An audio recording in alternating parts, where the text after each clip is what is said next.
Quand je vous dis que les cours particuliers, ça vous ouvre des opportunités et ça vous offre une fierté indescriptible. Hello et bienvenue dans le jour numéro 9 de mon calendrier de l'Avent sur mes anecdotes étudiantes. Et aujourd'hui, ça va être sous le signe du partage. Et je vais vous parler de mon plus ancien cours particulier. Alors pour vous la faire simple, on est en 2020, j'arrive à Lyon, je connais pas trop de monde et surtout arrive le Covid.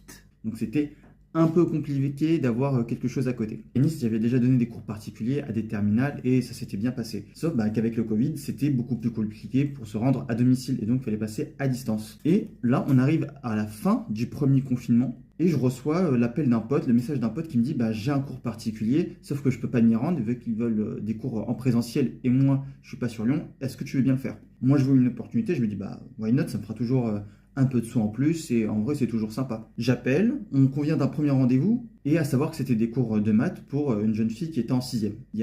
Les parents sont vachement cool, vachement avenants, la jeune fille elle était trop sympa. Le truc qui était vachement cool c'est qu'au fur et à mesure des mois elle a progressé et les cours ils lui ont tellement plu en fait j'ai eu cours avec elle de 2020, donc elle était en 6e jusqu'à 2024-2025 où elle était en première et la fierté, vraiment la fierté de suivre quelqu'un sur toute sa période scolaire, maturité, comment elle réfléchit, c'était... Et dès le début, elle m'avait dit en 6e qu'elle détestait les maths, qu'elle voulait vraiment pas travailler là-dedans. En première, seconde, elle envisageait carrément de faire une carrière, de faire une orientation vers les sciences, vers les maths. Et vraiment, là où vraiment le karma a été a bien tourné pour moi, c'est son papa, il était ingénieur aussi, et lui, il travaillait entre Lyon et Turin. Et alors le foreshadowing de malade, vous allez dire, vraiment le foreshadowing de zinzinular. Et il s'avère qu'en fait en deuxième année, j'avais postulé pour un double diplôme. Et où c'était à votre avis? Elle a expliqué plein de trucs sur l'université en Italie, sur la vie en Italie, comment trouver un logement, continuer à faire des cours à sa fille à distance depuis l'Italie.